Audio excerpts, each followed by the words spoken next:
আমাদের জিলেপি ভাজা হয় খানিকটা সোজা জিলেপির মতো, বুঝলেন? মানে একজন কাজকর্ম করে না, তা ধীরে ধীরে বয়স হয়ে গেছে, বিয়ে ঠিয়ে দেয়া লাগবে। বাবা কইছে, তা তুই তো কিছুই করস না, তা আমি এক মিষ্টির দোকানে কথা কই আইছি, যা মিষ্টির দোকানে কয়দিন কাজ করিয়ে তারপরে যদি পারিস তোরে একটা দোকান দিয়ে দেবারে। তাই মিষ্টির দোকানে গেলে প্রথমে জিলেপি ভাজতে দেয়, ওইটাই শিখায় আর কি। তা ও গিয়ে যে জিলেপি ভাজে ওর মুখের দিকে তাকাইয়ে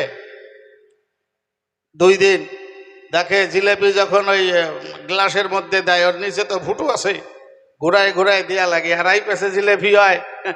তা অনেকের অনেক রকম ম্যানিয়া থাকে, দেখবেন অনেক মায়েরা বাচ্চাদের খাওয়াইতে গেলে অনিচ্ছায় অজান্তেই নিজের মুখটা হা হয়ে যায়, তাই না? মা এই হা কর মার মুখী হা হয়ে গেল, ওই রকম একটা ব্যাপার আর কি।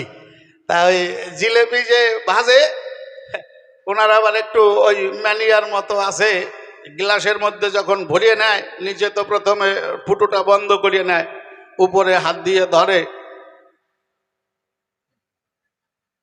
ওই একসাথে আর দুটো দেখতেই পারে না, মানে মুখের দিক দেখতেছে। ও 2 দিন পরে বাবারে কয়, বাবা আমি জিলেপি ভাজা শিখে গেছি।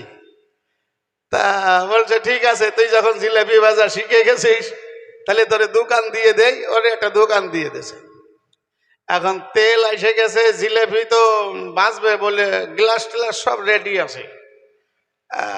এখন গ্লাসের মধ্যে ভরিয়ে দিয়ে ওই মুখ এরকম এরকম করছে, কিন্তু হাত আর ঘুরতেছে না, জিলেপি সোজা হয়ে যাচ্ছে।